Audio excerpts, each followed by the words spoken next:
What's up, you guys? It's January 31st, and apparently it's somebody's birthday in the 90s because I just had these beautiful frames made. Alex Pawlowski's joining me, Fightful Post Royal Rumble podcast. How's it going, Alex? We got the tag team back together.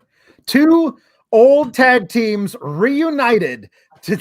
Yeah, us and Seth Rollins and Braun Strowman. That's right.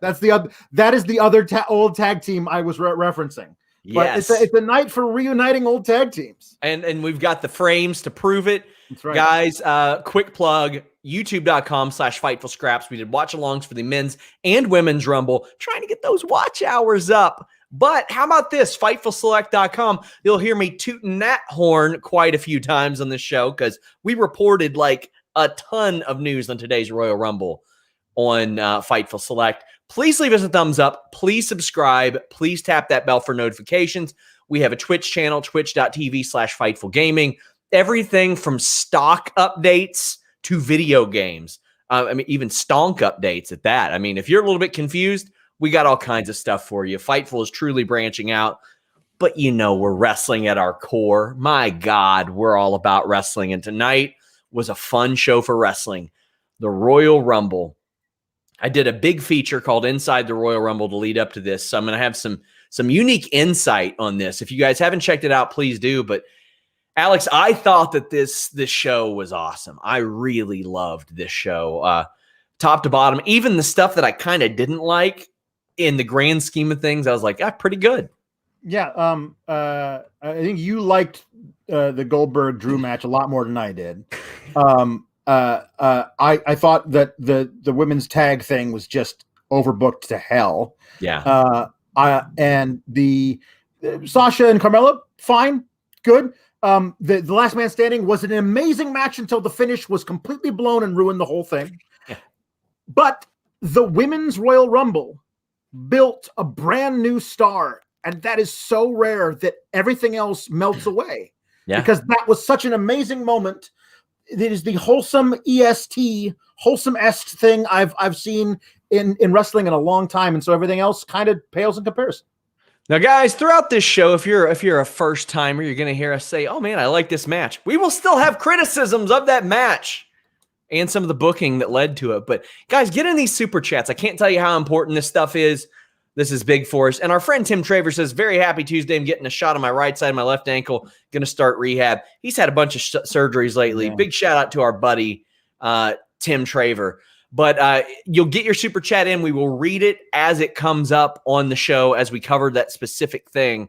And let me tell you, we ain't got a one super chat about that women's tag match. That was some overbooked, ridiculous shit, Alex.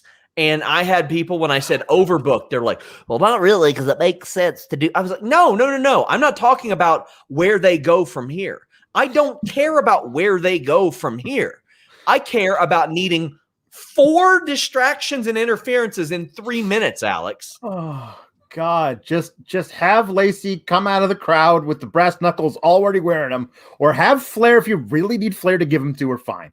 But it was just this distraction after distraction after distraction. Like good old Nate. Nate's gonna Nate. He loves. I guess.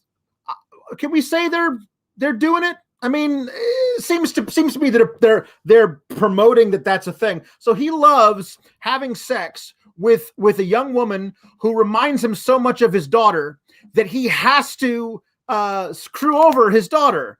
Not really, not literally screw her over, but it's like a good way to get elected president in this country.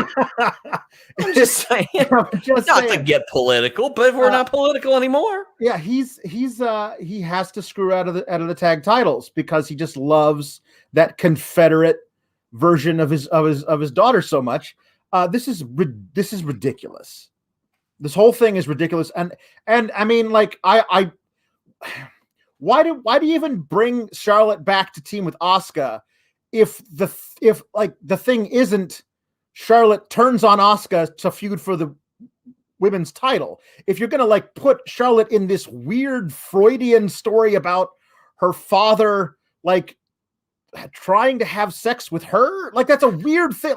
You can't tell me Lacey and Charlotte they're both 6 foot leggy blondes. Like it's hard. It's a weird thing to do that at all. And then to have that be the reason that she and Asuka lose the titles is just lazy. It's real weird, man. It's real weird. They did the first distraction, and it was so long that it could count as 2. Yeah, it really could. Because then she flaunts out in the robe, she being Lacey Evans' pronouns pal. And by the way, I just want to say, Nia, Shayna, great gear. Love Shayna's new gear is completely different. Nia's is really cool. Lots of cool gear here tonight. Then Rick distracts Lacey, does 3 different situations where she interferes. Come on, man. Did we need this? Was it supposed to happen? It was so convoluted. I would have rather just seen Lacey pop up and do it once. Right. And maybe, Rick's at the ramp. Charlotte's got her in the figure 8. And then Lacey does it. It was so convoluted, man. Yeah. I also I must have missed it, but this is one of those things that I always look for, and I must have missed it. I don't know what happened to Asuka. I don't know where she was at the end of the match, that she wasn't involved in it at all. But it's just such a weird thing of now these are Asuka's titles. Asuka was teaming with Lana. She had the match. She had Charlotte team with her. Now Charlotte lost because Flair couldn't keep it in his pants around a doppelganger of his own daughter. This is a ridiculous thing that they've done. And at least now Asuka gets to focus on the Alexa Bliss thing, which, for better or for worse. But can we get Shayna and Nia versus an honest to God tag team now? Book them, just announce that the winner of the Dusty Cup in NXT gets a title shot. Whoever that is beats Shayna and Nia, and then we can have something new, because this isn't working out anymore. We didn't need this at all. Riot Squad could have won the titles a couple weeks ago. They could have had a rematch, and then the same thing could have happened. Right. Riot Squad can go literally wherever, because they don't give a damn about them on SmackDown. Yeah. So oh man. Jonathan Hedman says the women's tag match had more finishes than Lords of the Ring. Oh man. Flame Inc. Let me tell you, that interference spot was about as long as Lord of the Rings.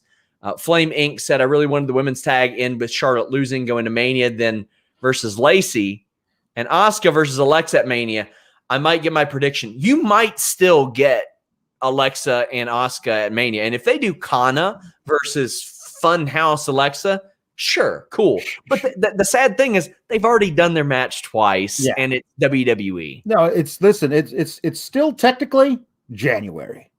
So so the idea that between now and Mania at the first week of April, they're going to stretch out this Lacey and Rick versus Charlotte storyline till April. They don't have that much material left, guys. Please let this be over by Elimination Chamber. A lot of people asking where some people are.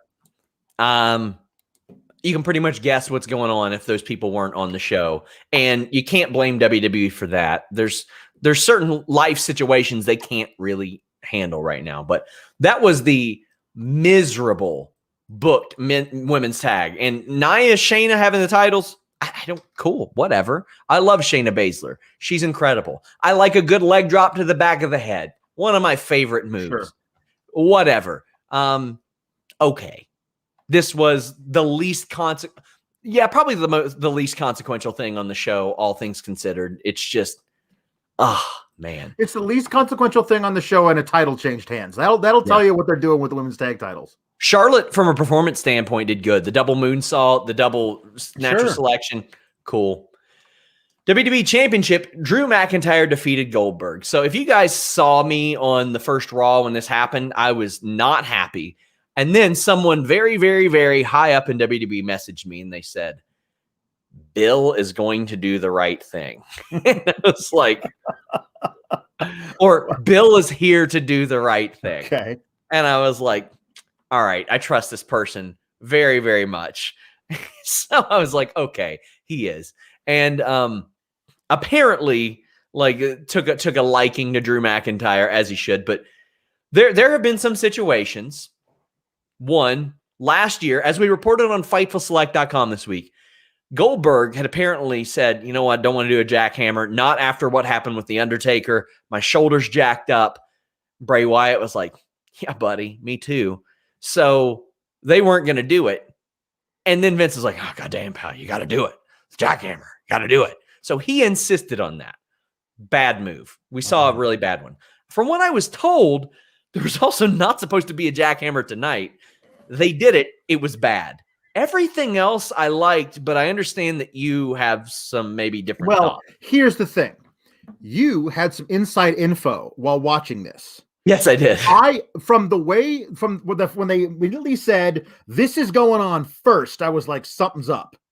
Yeah. And then the way they started the match, where there was a headbutt from Drew and Drew spears Goldberg, and they insist the match hasn't started yet, and then Drew gets speared through the barricade on the outside. I was like, holy shit, they're going to put over Goldberg. Like, I was petrified of that to my soul through the entire match. Now, if I had known ahead of time that it wasn't going to be that as you said, Goldberg was there to do the right thing, then I would have been able to relax and just enjoy a fun sprint of a match. But I was so scared. I was terrified. To me, that added to the enjoyment of it, looking back, because to me, it garnered emotion. Now, here's the thing. Here's the slippery slope we're in, Alex. They were playing off of their own inept history of shitty booking. That's what this was. Yeah. This was WWE saying, hey, guys, there are a couple people who like Goldberg, and he's a big name, and we booked him to beat a bunch of people that we probably shouldn't have had him do. Looking back, the Lesnar thing, fine. It ended up not being the night that wrestling died. The Fiend, just take everything that we said about the Brock Lesnar night, apply it to the Fiend night. Dolph Ziggler, perfect booking of Goldberg. Give me that. I'm fine. I enjoyed the hell out of it live. This also was a lot of fun for me because it was just move. That's the kind of match that Goldberg needs to have. If you watched the Monday Night Raw reviews that you and I did before WrestleMania against Lesnar, me and you were like fantasy booking how to put together a good Goldberg match. And that's what happened with Lesnar, and that's what happened with Drew. Like, you work to his strengths, and booking him against another 50-year-old guy ain't one of his strengths. Yeah. Booking him against a fellow, as Matt Riddle would say, thoroughbred, a stallion, so to speak, that's the way to do it. And that's what they did here. They went move. Although at the end, I got to say, seems like Goldberg was a little knackered, and Drew had to wait on him for quite a bit. Yeah, that's true. The other thing about it that I didn't love was like the idea that Drew has got to take, all these, I want to say, mediocre spears from Goldberg and sell them as though he's broken all of his ribs. Yes. Like, because that's the only way you can do a match like this is to put over Goldberg as superhuman. Like, he's 54 now. He doesn't hit as hard as he used to, and that should be part of the match as opposed to, oh my God, we can't. He's the juggernaut. And he's not that anymore. Well, we did find out that Drew McIntyre can kick his dad's ass. Yes. That was set.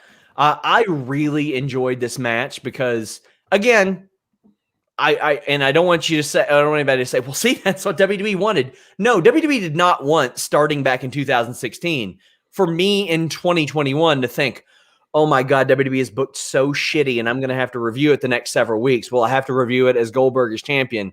Oh my God, that's not what they wanted.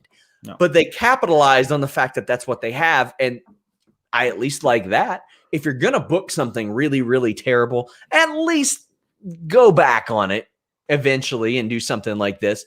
If this is how Goldberg is used, got no problem with it. That being said, what do you think he's doing at Mania? Because we published an article in August where he said, I got 2 matches a year for the next 2 years. That's why when a lot of people were saying, oh, he's going to win the Rumble. And I said, not if they're paying him a whole lot more money to do match number 3. And right now, with guaranteed money, they ain't doing that. Yeah. I don't know. I mean, listen, they'll book something for him with 3 weeks notice and no build to it. They'll book something for him where the whole build requires that Drew McIntyre give a promo that he's unable to give because of time constraints. And Goldberg comes out there and responds to a promo that never happened to build the match. So it's not like they couldn't start something for him at Fastlane and get it done by Mania. More stuff that we report on FightfulSelect.com. I do know that a lot of people wish that Goldberg would have ad-libbed because they were short on time that night. That's like they had to have that 30-minute New Day segment that wasn't needed. And Drew did have to ad-lib there because Drew was supposed to say stuff. But if you remember, he had the mic and he was like, and then they were like, doom, doom. Yep. And he's like, oh, fuck. Like everybody was telling me Drew was supposed to be able to say something. Yeah. So again, I'm the first person to criticize William Goldberg, but it was a situation where a lot of people were like, man, he just showed up and did what he was supposed to do and collected that check. Same with that shitty jackhammer last year. They're like, man, he didn't want to do it, but he wanted that check. So, I mean, I get it. I mean, I honestly, like as I said, they could do some. I don't know what they're going to do with him for Mania. I mean, please, God, don't let it be Roman. But I mean, I don't know. Could they hold off and have him do his other big marquee match at SummerSlam? Something to get extra eyes on it. Yeah. Darren Hennessy says, "How about Goldberg versus Lashley at Mania?" I think. How about Goldberg versus John Cena at Mania? That's That doesn't hurt either guy. Sure, why not? Yeah. That's a dream match. Exactly. I mean, the sad reality is one of the biggest buzzes that I saw early in my wrestling writing career was a whole bunch of my friends on Facebook that do not watch wrestling in like 2010, 2011 going, Sting's fighting Hogan tonight? What is TNA? Mm-hmm. But they were going to watch it. And I was like, God damn, man. Cactus J22 says, is it safe to say when WWE needs to deliver, they do? Sometimes. They often are good when they're backed into a corner. But Alex, I wrote an article about how frustrating the Roman Reigns stuff is because it's so good that it makes you realize they could do this all the time. Yeah. They could. They absolutely could. They could decide, hey, let's make half of the stuff that we do on a weekly basis as good as Roman Reigns. You could just make the other half not suck out loud. You know what I mean? Like just make it decent. But like you have it in you to create these great stories and bigger than life characters. We saw tonight that if you really want to, you can build a brand new star and push her to the gall darn moon.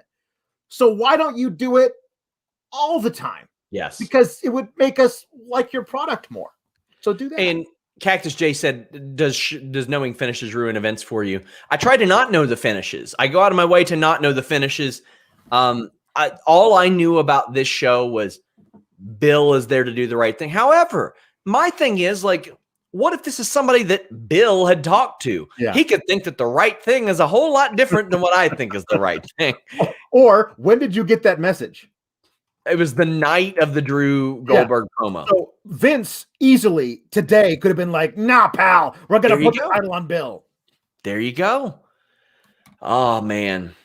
So Goldberg versus Drew McIntyre, I thought it was a lot of fun. I thought it was a really good sprint. I thought it was a really good use of Bill Goldberg, and we didn't have to see a whole lot of it. And you know what? I got a lot of podcast fodder out of him saying stuff like, all these people that bitch about me running my head in the lockers, they don't realize I'm doing this for them. Come on. Come on, bro. Oh, geez. Bionic, or actually, that's the wrong one. Anakin says Goldberg Drew was 2 minutes, 31 seconds, bell to bell on my stopwatch. Didn't need to go a second longer. Yeah, it was, but that match lasted longer. And I thought they did pretty well. Yeah, reminder, guys, even if we have covered a subject, you can still send a super chat on it. Please go ahead and do that. If this is your first time here, we do post Raw, post SmackDown, post AEW, NXT shows, and post pay-per-view shows. And we have a Wednesday news show as well. And let's be real, we're breaking more news than anybody in wrestling. And Carmella almost broke her damn neck, as Bionic Julius says. Am I the only one that thought Carmella broke her damn neck? Wow. Real shades of Lita there. That was scary, man. Well, I was thinking that looked like Sasha Banks' dive from a couple of years ago. Like right. The one where she folded herself up like an accordion. We're like, oh my God, Sasha's dead. I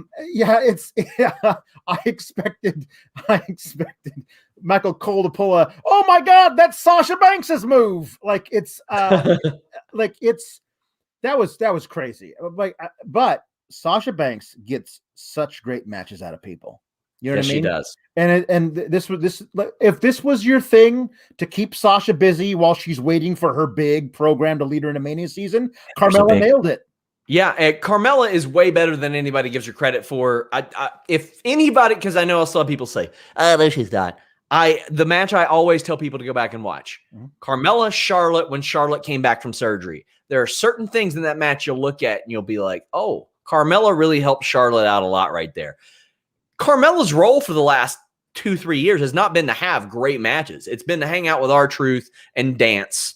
And when she's put in these situations, she has good matches. Yeah. And Reginald has been fantastic. Yes. This guy either almost drops people or makes himself look like he's going to. And this is another accentuate the positives, hide the negative situation that WWE is doing really well lately with. Omos could be another guy, which I do have some complaints about him later. But they're putting this guy in situations where he looks strong, and it helps Sasha look strong as well. Yeah, that's true. I mean, somebody put a picture of him up on Twitter and asked, "Who is this person?" I've not been watching. Like, oh, that guy, he's a circus acrobat that Carmella pays to hand her a bottle of Corbel every now and then. Like, normal wrestling stuff.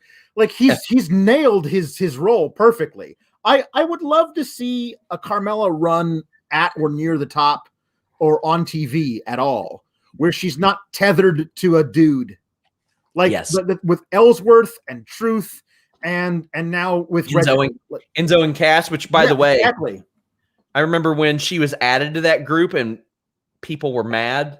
She won. She won that group. She did. And it ain't even close right there. Yeah. I like this match a lot. I loved the frog splash that ended into a code of silence and then into the bank statement. Yep. Really, really good stuff. Carmella delivers. Sasha Banks is one of my favorite people to watch in wrestling. She's just a blast. Rob Reed says, Sasha versus Bianca, inject that into my veins. I hope they inject that into night one main event. Yeah. I hope that is the night one main event. Yeah. Give them what they deserve. Give them what they deserve. Anakin says another good Carmella match was the triple threat with Charlotte and Becky on SmackDown in January 2019 to determine who faced Asuka. Really good match. That's one of the names that you don't hear a lot of people mention when they talk about the Performance Center, but I think that she did really, really well. Podcast Wiz says, celebrated my birthday today by watching the pay-per-view tonight. Think it was a fairly decent show, and I'm pleased with the Rumble winners. Well, happy birthday, my friend. Happy birthday. Happy birthday, and glad you're spending it with us, too. We really appreciate that. We also had a super chat from somebody saying, or WrestleBuzz saying, no Aleister Black tonight. Can we expect him back soon? If so, could it be a legitimate angle? So, and again, honk honk, as reported on FightfulSelect.com, he ain't been there. He has not been there in months. He's not been backstage, and nobody that I talked to has talked to him. The common consensus is that they're letting things kind of subside after, in Effie's words, Vince McMahon's idiotic I hate money move, ban third-party platforms. Nerd Guru says that Becky's troll job was awesome. It was. Becky Lynch posted, and I'm gonna show you guys exactly what she posted because it was just masterful. It was wonderful. Everybody's gonna suggest she's coming back, and she posted a picture of this curtain, and somebody said, does this mean, or WWE said, does this mean what we think it means? She says, no, my bad. I just thought it was a really nice picture of a curtain. I miss her on social media, Alex. Yeah, no, she's great. I thought it was wonderful. I thought it was an epic troll job. I didn't believe it for a second, but I loved all the accounts going, oh my god, Becky's here. She's gonna, like, if she was, would she actually post a spoiler picture? Like, I don't think she would do that, but yes. Brian asks if we'll get an NXT AEW edition of Sour Graps. How about this? You get one every Wednesday night because Alex is with us on the post NXT review. John Sivak says, how can they make a 3-hour pay-per-view that fun, but they can't do it for a 3-hour Raw? Well, a little unfair to compare this because you got 2 epic 1-hour matches and no promos. And let me tell you, when WWE has to script people to say things, it ends really, really badly. Yeah. Jamie Miles says Bianca versus Sasha, first match of WrestleMania. No, I want that to main event. I want that as a goddamn main event. I want Sasha to just slay people all along the way and it to be the best versus the best. We're going to go to the Roman Reigns, Kevin Owens match. We're going to talk about the Royal Rumble matches back to back. This match, also what I referred to as guano crazy. Jesus. Yeah. I think Kevin Owens just shows up places and he's like, what can I jump off today? What do we got? You got a golf cart? How about you fucking run over me with it? You know, Roman Reigns following the family tradition of running over people who use the Stone Cold Stunner. You gotta. There was a full 21 years between those. Yes. This was insane, Alex. Yeah. They went off the Thunderdome set into a table. Then Owens, I've got to find out when he learned to operate a forklift, first off. That's going to be a FightfulSelect.com exclusive. That's going to happen. He does a swanton off of that, but not before he did a powerbomb and then a dive. And then he gets speared through a video wall. They start chucking and ducking. This was insane. And to me, like, having a good old-fashioned match isn't what you do on this show. It isn't what you do on this show. You got to have the car crash, drag in the casuals. I thought this ruled, but how'd you feel? I thought with all last man standing matches, for the first 5 minutes, I'm bored because they'll hit their finishers on each other in the first 2 minutes, and then they'll struggle to get up by 8. I mean, like, well, if that worked, wouldn't all matches be 2 minutes long? And you know that isn't going to end it, and yet the announcers have to be like, "Oh my God, will Roman Reigns get up from this?" Like, it's been 2 minutes. Yes, I'm certain he will. So when it gets cooking, when they climb up to, they're in the middle of all the flat screens, which, by the way, like a year and a half ago, if somebody showed you video of that, you'd be like, "Oh my God, the androids have taken over." Like it's the future has happened and the Terminator's won.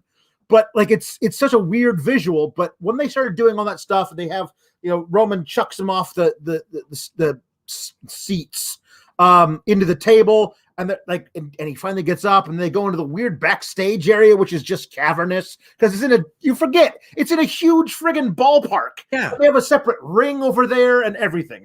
That's crazy. It was cool to see them see the setup ring out there, the workout ring. I thought that was pretty cool as well. But at some point, Roman Reigns hits Kevin Owens with a golf cart. Yep. Sammy Guevara, eat your heart out. This was nasty. I'm gonna go ahead and say, with a certain degree of certitude, that there's no way Owens was supposed to go through the plexiglass windshield and into Roman when that happened. Like, I think they had the plexiglass windshield in there just in case. And that thing hit Roman straight in the face. Like, if it had shattered or something, he could have lost an eye. Vince loves it when people lose eyes, apparently, but it's great. Jonah Jordan said Roman golf cart out of nowhere is the new RKO meme. Yep. Oh, it's great. That looked incredible. Bryant Heath says, is Roman the best main event heel in the past 10 years? I would say he's the best main event character in the past 10 years with Yes Movement Daniel Bryan right up there with him. Boy, if you could have had those two at the same time. Oh, wait, you could have had them at the same time. Yep. Please find out if Owens has a forklift license. He saved up his finishers to hit an OMG moment. Yeah, that's true. I also thought as soon as Owens started eyeing the forklift, I was like, oh no, not the forklift. That's Roman Reigns' sworn enemy. Like, he's been waiting to get revenge on Roman for a long time. Oh my God. This show was just like, it had some wild stuff. They went above and beyond. Anakin said, Sean is a Halo driver. It's not that hard to drive. Sit down on the wheel. I'll teach him 50. I don't want to know. I'm not. Here's the thing. I'm not going to swanton Roman Reigns anytime soon. I don't need to know. Ken Shiro brings up the New Japan level ref bump, though. Yes. Roman is handcuffed and yanks the ref into a gimmick and ends up choking out Kevin Owens to win. I thought this was a lame finish. That's the whole thing. Is everything up until that point, including the spear through the LED boards, and Owens rolling off the platform to get onto his feet at 9.5 was a great thing. And then Roman brings out the handcuffs, and Kevin Owens gets a hold of the handcuffs, and he handcuffs Roman there. And then Roman at 9.5 throws the ref into the gimmick, as you say, and kicks Owens in the balls. And then Paul Heyman shows up with the key. And I don't know if they practiced this, but I have to believe that if in rehearsal it took a lot less than 7 friggin' minutes to uncuff those cuffs, while Owens is just there selling one single ball shot. It's like just use the gimmick ones with the latch on the side. I mean, if it ain't real. Yeah, that too. because they finally get Roman out of the cuffs, and he just saunters over to Owens, puts him into the guillotine, and that's it. Like that was the longest setup for anything. Was that?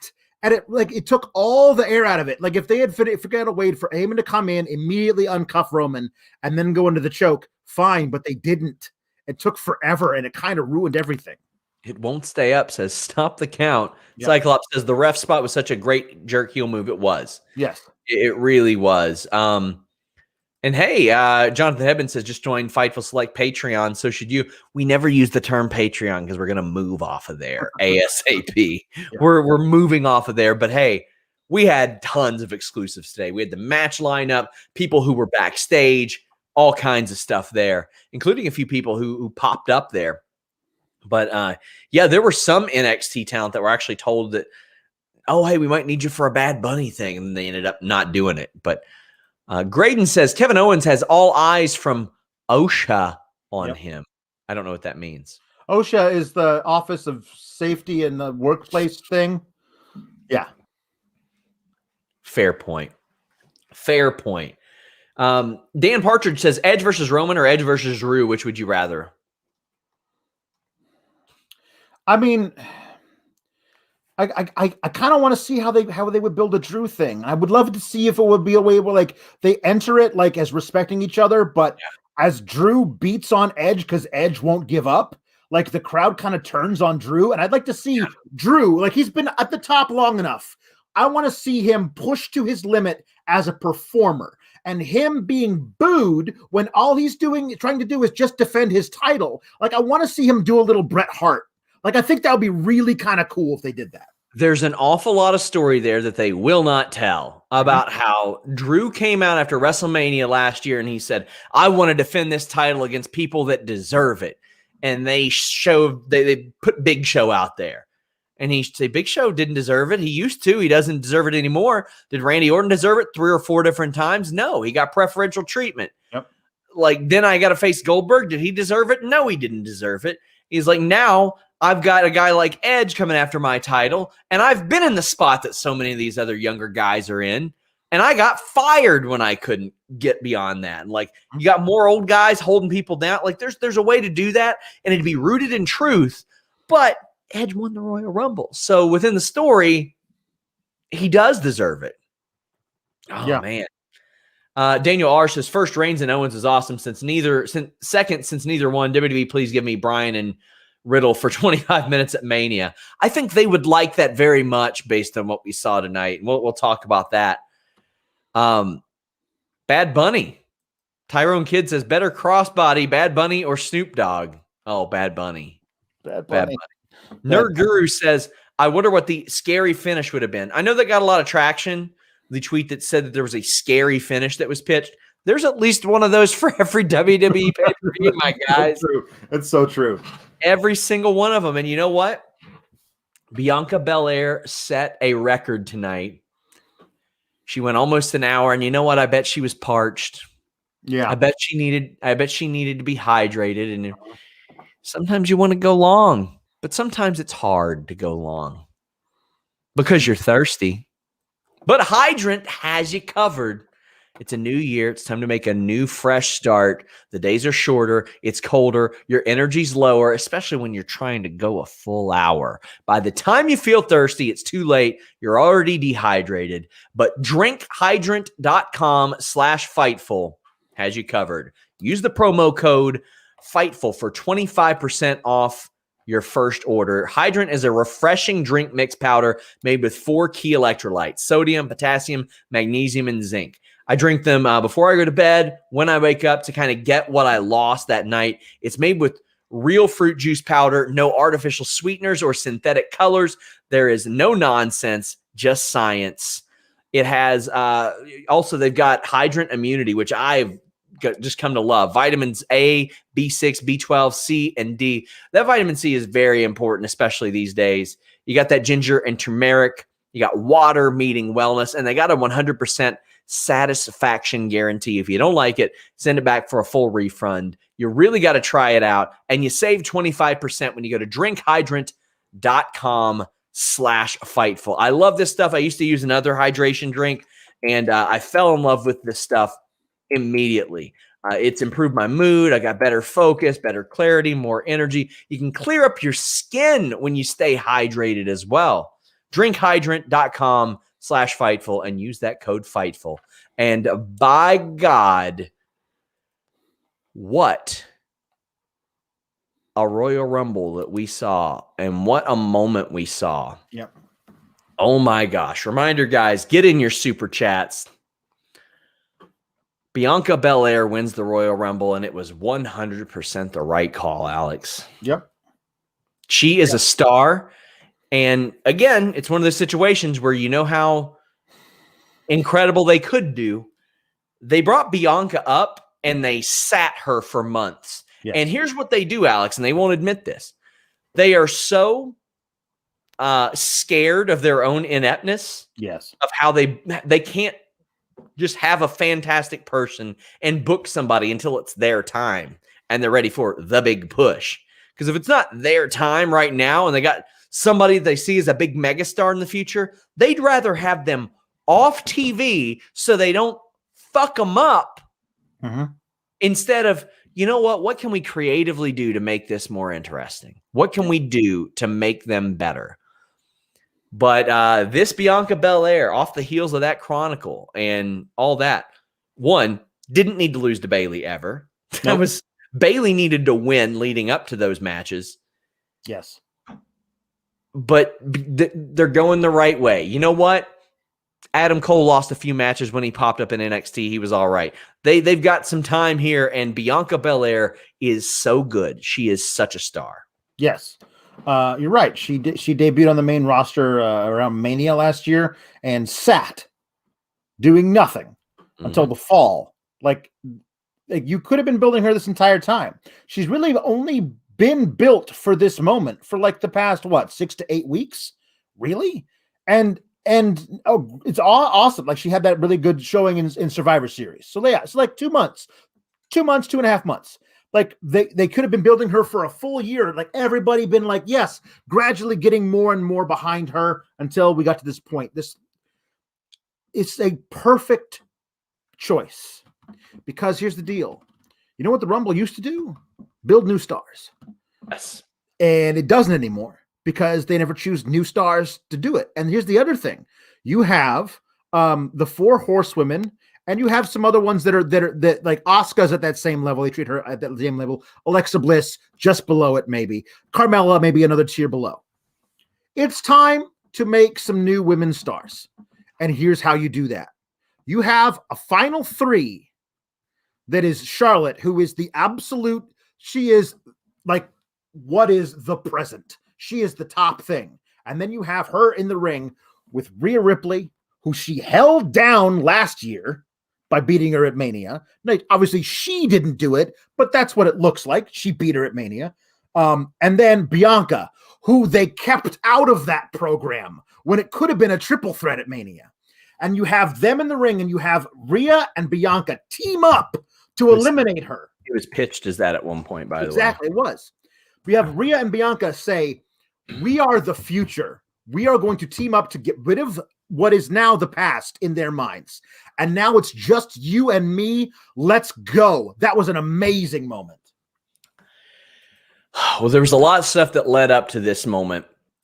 ResDog92 said youth was served in the Women's Rumble. Vince's waning ego and lack of vision served the men's. Well, we'll talk about that. This Royal Rumble match was just so good. Oh, my God. Bayley at number 1, Naomi at number 2. Great to see Naomi back. Yeah, it was. It really was. And they booked her really strong. Like, I'm talking like 37, 40 minutes, something like that? Yeah. And when she got eliminated, it was by both tag team champions. Mm-hmm. That's amazing. Bianca, number 3. I was hoping Bianca and Bayley would like Shawn Michaels bulldog it. Mm-hmm. But one big piece of criticism. I loathe the land on your back horse shit. Oh, it's not an elimination. Can't stand it. And before you guys say, well, if this was AEW, you'd like it. No, I hated it when Leva Bates was out there jumping around on a book. No. Come on. It's ridiculous. And I get it. Both feet got to touch. Rewrite the rule. Say something else. Say if your torso touches the ground, you're also out. Yes. I mean, just like do something else. Do something else. Billie Kay entered, and she was, I thought, an early highlight. She was so good. Imagine if there was a crowd there, and she was just handing out her resume to everybody. It's so good.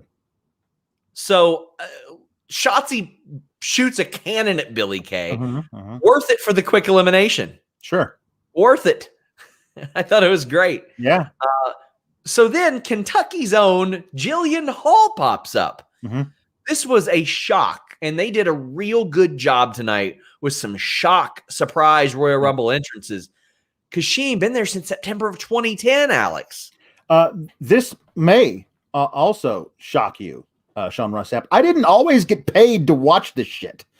I legitimately have never seen Jillian Hall before today. Lucky you. Like I there was a time where I would only catch a few things on YouTube, or maybe a highlight would come across my way. And there was not a lot of Jillian Hall stuff got recommended to me by people who still watched wrestling. So I'm going to give you a quick history of Jillian Hall, buddy. Please do. She was a terrible singer. Like, that was her gimmick, terrible singer. Yeah. But during the JBL cabinet era, she was his assistant. But the thing is, she had a mole on the side of her head, like this size. Oh. And it was like, I mean, this size. Do you know what happened with the mole? But I was informed that the boogeyman ate it. Yes, that would be correct. This is a woman who in the mid-2000s in OVW was busting out 450 splashes. Oh, God. So that pretty much gives you the rundown. Yeah. Billy and Jilly team up, and I love it. It's great.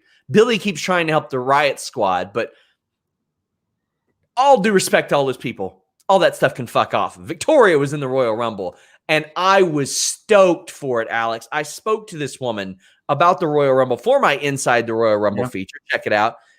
And last year at Minute Maid Park, they tested out her Titantron the night before, and there was somebody like in a hotel room that was taking pictures. Yeah. And they're like, oh, she's going to be there. But she was getting either on or off the Jericho cruise, and she was like, no, I've not heard from anybody. I get royalty checks for $25 every so often. And you can tell that this woman, when you speak with her, she wants to do more.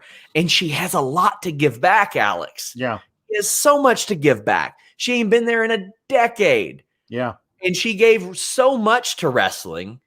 She deserved this, and she deserves a lot more. I spoke with this woman for an hour and a half after our interview, and I could see how much she loved wrestling and loves to talk about wrestling and loves to be around it. She looked awesome.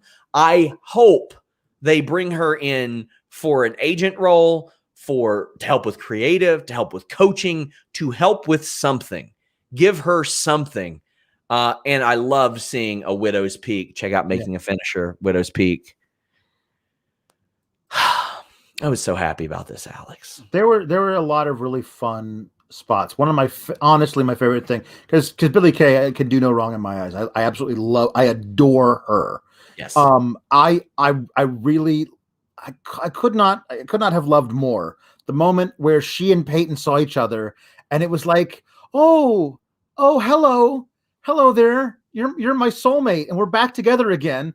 And they did a double team move, and then they were gonna do the pose, but Billie Kay looked as she was doing the pose and saw Ruby and Liv there, was like, oh, I don't want you guys to think that we're not back together again. I'm still with you guys. And then they eliminated her, and I was like, oh, Ruby, and don't you guys realize she's the greatest, and you should definitely hitch your wagon to her because she's gonna take you places. Another surprise was Alicia Fox, and she looked like $1 million. Oh my God. They did the 24/7 thing. Some people didn't like it. Anakin said, least favorite part of this match was that. Anakin says, might be the only one, but I enjoyed it. We had other people that did not like it. I'll get to your super chats momentarily. Brady says the 24/7 moment pulled me right out of the women's match, but at the end they had me invested. Yeah. I'll say this. She won the title. If somebody is going to chase down R-Truth for that title, yeah, I believe it's going to be I don't know what her situation is, but I would love if you could leave everybody else out of there. If you're going to do some, like, I think after tonight with the Rosenberg stuff that they did later, you should ban the 24/7 title forever. It's been ruined. But if you're going to do more of that every week, R-Truth, like, lurking about, like, and Alicia Fox like just stalking him in the shadows, like popping up like a jack in a box to scare the crap out of him because she wants that title back because she's so crazy. I think it would be a really fun gimmick. It would be better than what they normally do. Yeah. Benny Boy says Victoria, Jillian, and Carlito returns in the future. Maybe Epico and Primo with Carlito. No, I don't need to see Epico and Primo back. No, I don't. They had their time. They had 10 years, and there was nothing. One of them wouldn't even fly back for a piss test, and I don't blame them. They're like, wait, you haven't used me in a year. You want me to fly back to even Puerto Rico for a piss test? Suspend me. Yeah. And you know what? I don't blame him. Cyclops says Riot Squad screwing Billy made me like them less. They don't know how to book baby faces. No, they don't. Well. No. Like there's a great story where Billy helps them win the titles and then becomes a full-fledged member of the Riot Squad, and they love her. Like, that's a really good story to tell, which would be very wholesome and heartwarming. You can do that. Please do that, WWE. Yeah. Santana Garrett's here. She was actually, as FightfulSelect.com reported, called up months ago, Alex. But WWE does this thing where they call people up, and then they're like, oh, well, shit, what are we supposed to do with them? Damian Priest, we'll just have him camp out for a while. Santana Garrett, how about 4 or 5 months, camp out. Chelsea Green, how about 4 or 5 for you? How about Vanessa Bourne got called up a year ago, Alex? She's sitting in Arizona somewhere. She got called up a year ago, and they've been paying her. And they have Lanny Poffo'd her. Oh, man. Pyro Spyro says, I load the 24 title shenanigans. It's so stupid, in my opinion. It doesn't add anything to mid-card talents. It could, but it doesn't. Yeah. That they do the same shit. They should have put the title on Lars Sullivan, and then they had a horde run at him, and then they stop and go, oh, no, we're good. We're good. We're good. Yeah.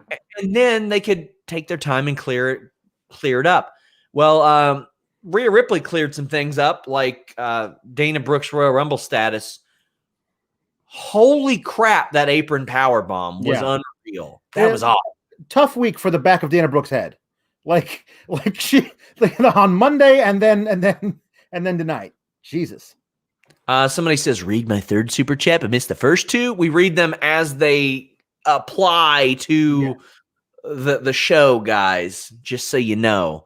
We're not going to sit here and read your super chat that says, thoughts on Orton Burns in the middle of the women's Royal Rumble match.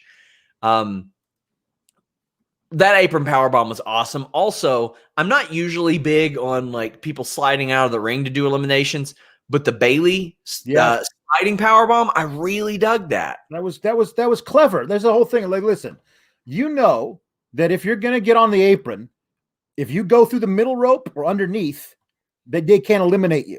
So there was a thing happened at the end of the men's rumble where somebody jumped over the top rope for no reason just to get on the apron.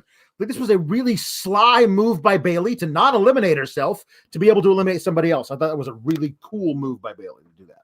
Daniel says, here's an idea. If you have talent, use them. Well, that's usually what people would do. I mean, that's the common sense approach to this. Yeah. Mickie James is back. She's got new gear and a little ring rust, it looked like. There were some off spots with her and Charlotte. Yep. WWE production then completely missed Bailey getting eliminated by Bianca Belair. Yeah. Woof. So they could do Shayna eliminating Tori Wilson? That was the most important thing?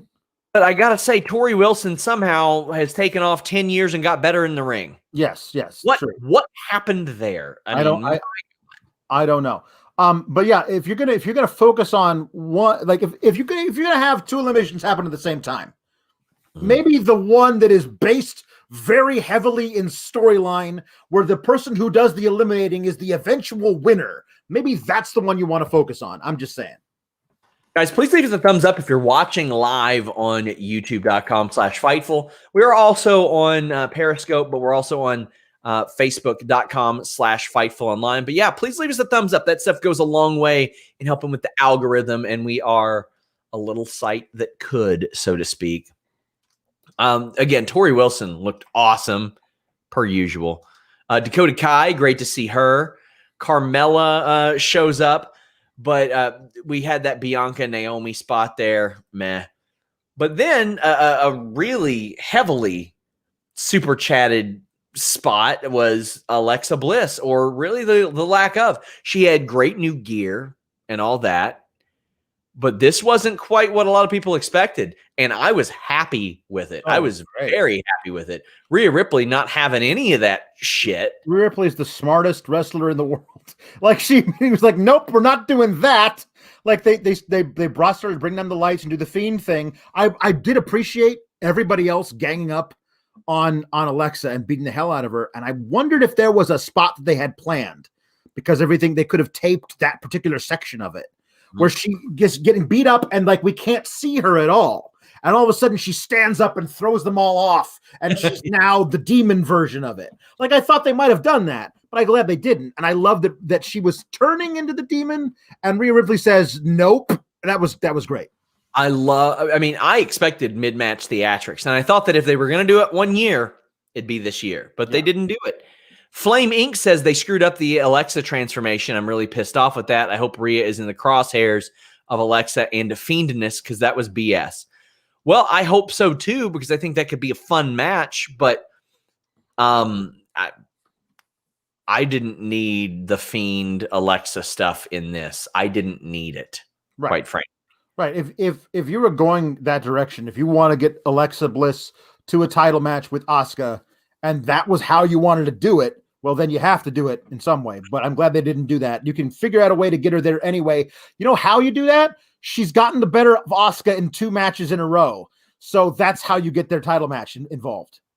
Brian Heath says, I liked Rhea not allowing Bliss to go OP Fiend Bliss. Yeah. She saw Charmander evolving into Charizard, and she said, nah, son. No, I'm not doing that. Later days, buddy.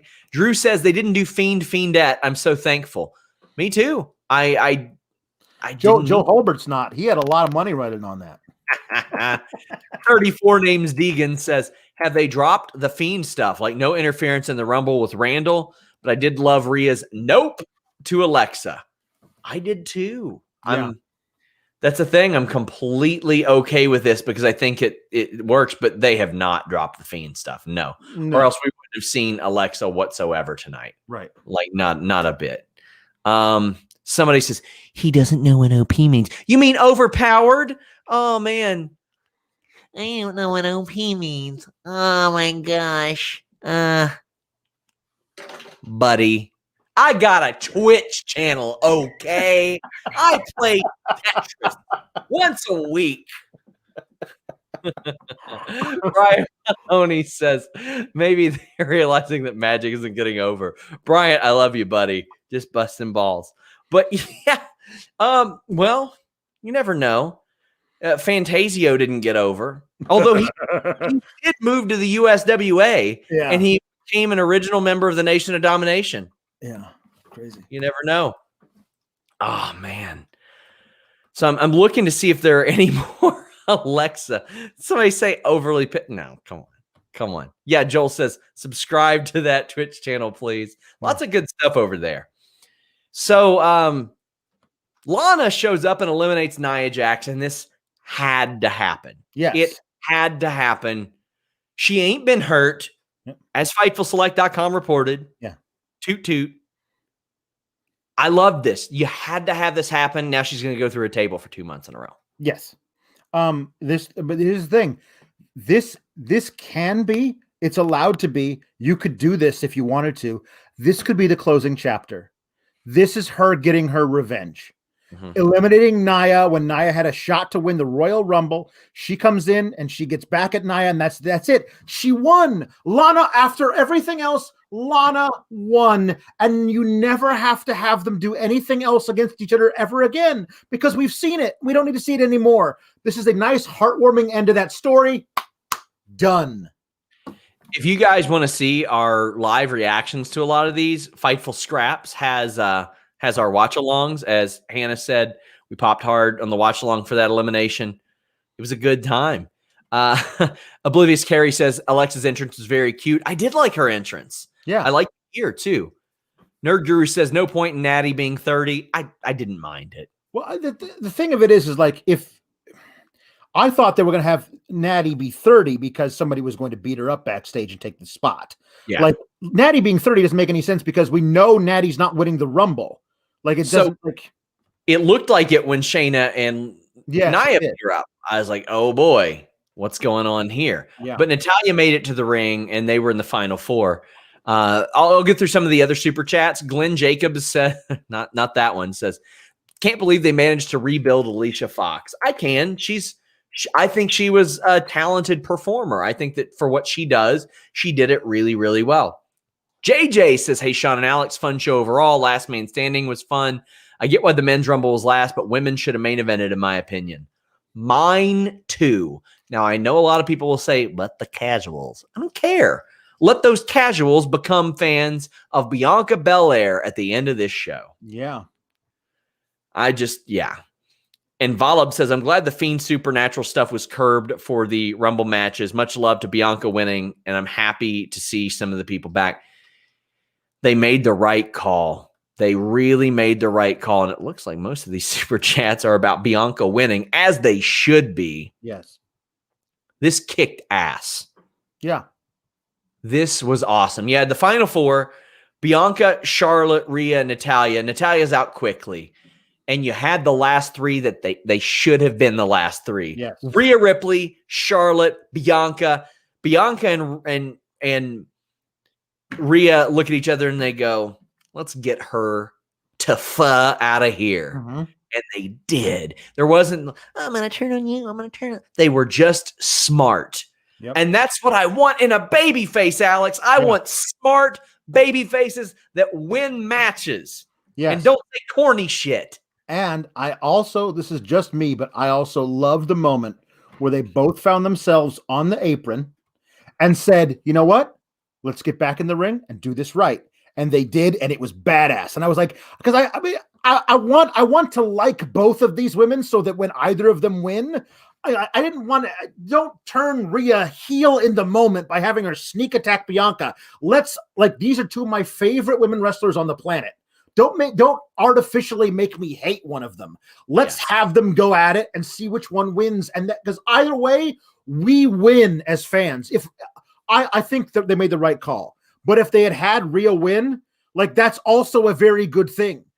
Because she's absolutely one of the big. She's the future of wrestling, not just women's wrestling. She's Bianca, I think, is almost 10 years older than Rhea. That's how crazy. That's how crazy young Rhea is. So there's all kinds of future for Rhea to win another Rumble after this. Bianca was the right call, but I love that moment. And then they being Rhea and Bianca had like a mini match at the end, and I love that. Shawn Michaels Undertaker 07, one of the best that did that. And they did that here. And they're going to have a lot of big matches in the future.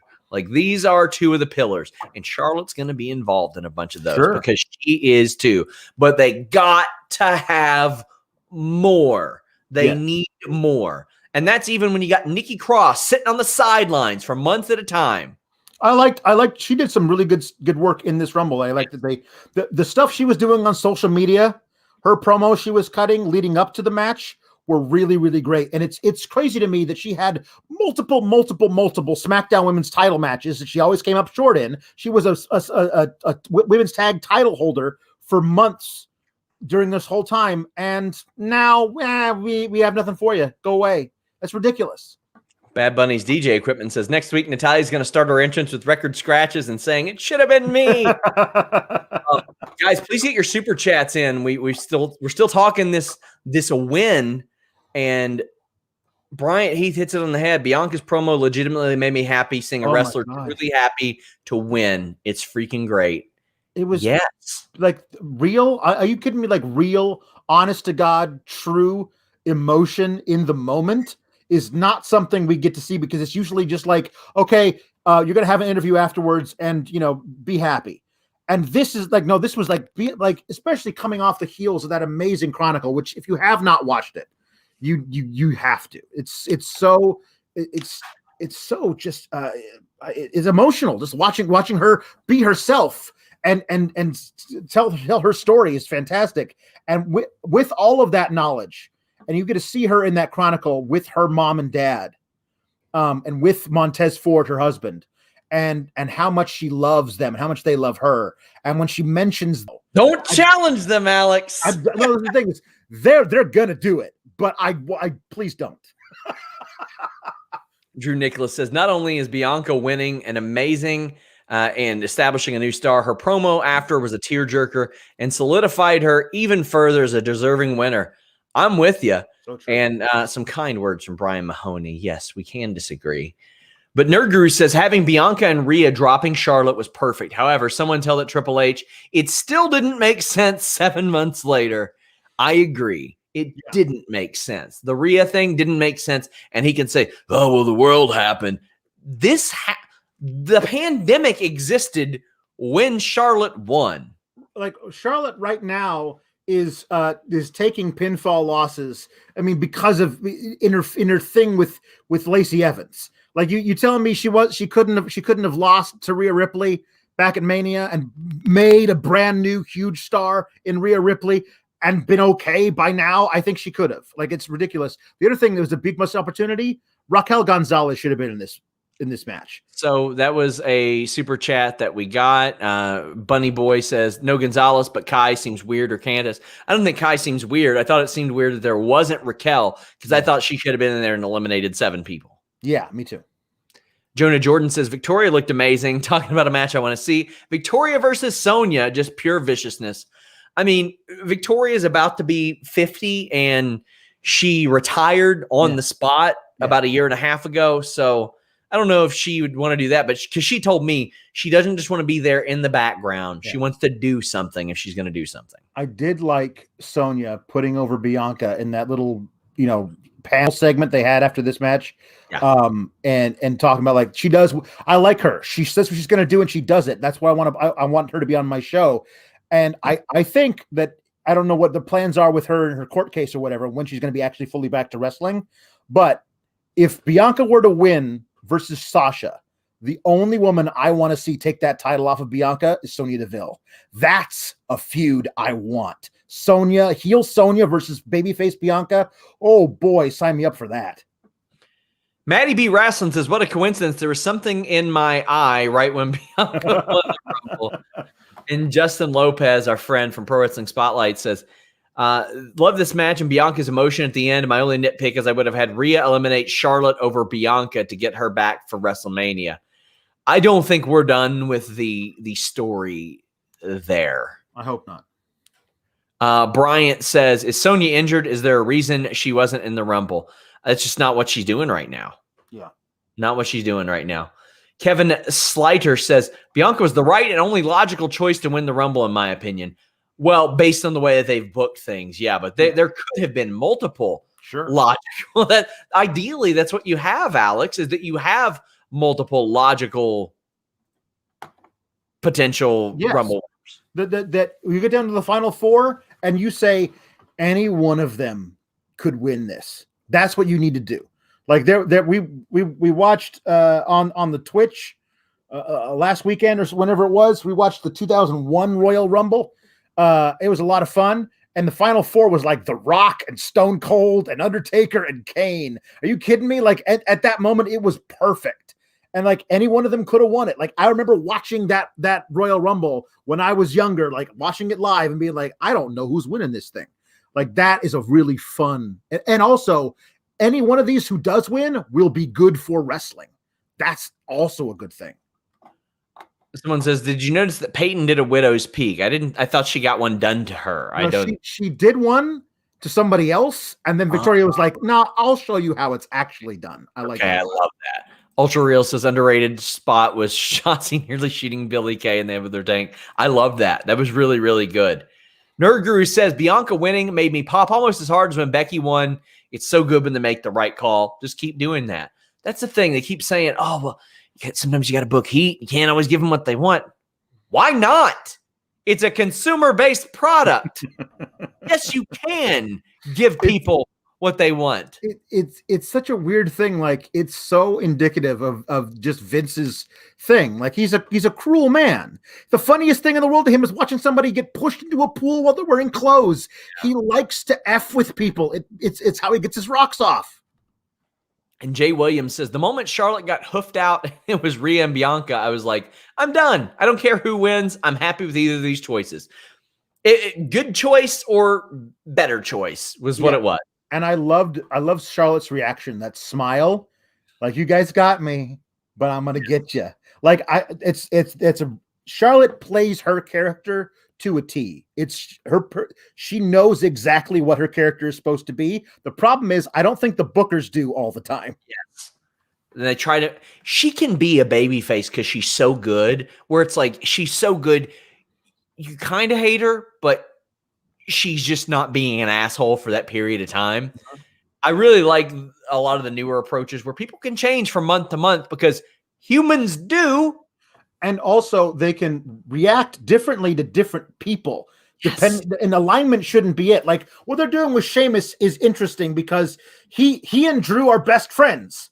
And that's the thing. Even though I think for a while they were doing this where Sheamus was an a-hole to other people, but he was good to Drew, and Drew's our babyface champion. So what do we think about that? That's just who people are. Like sometimes you got a friend who you and him get along great, but you recognize he's an asshole to a lot of other people, but he's still your friend. Like that's a real person. I like that. Ah, man, an incredible Royal Rumble match, an incredible decision to have Bianca Belair win, and an amazing promo to finish that out. Again, watch our Royal Rumble watch along, youtube.com/FightfulScraps. We post clips over there. We post compilations. We post a lot of stuff. It's called Scraps because it's a lot of stuff that probably doesn't belong on this channel. But we are at the men's Royal Rumble main event. Leave a thumbs up. Please get those super chats in. Edge wins the Royal Rumble. Now, we have a few sort of related questions. Somebody says, where's Keith Lee at? Well, Mia Yim posted today. She's got COVID, so 1 + 1 = 2. I'm not saying he's got it, but he's got to be quarantining. Yeah, probably quarantining at this point. Nerd Guru says, Shane Helms has been on all promotions recently. I messaged him, and I was like, hey, man, you good?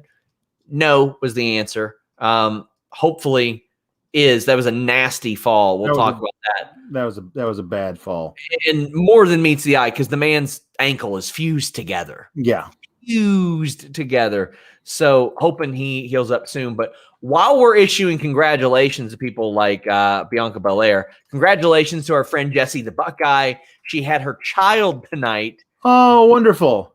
During the Royal Rumble match. We love Jessie the Buckeye. Yeah. So very happy to see that. All the best to her.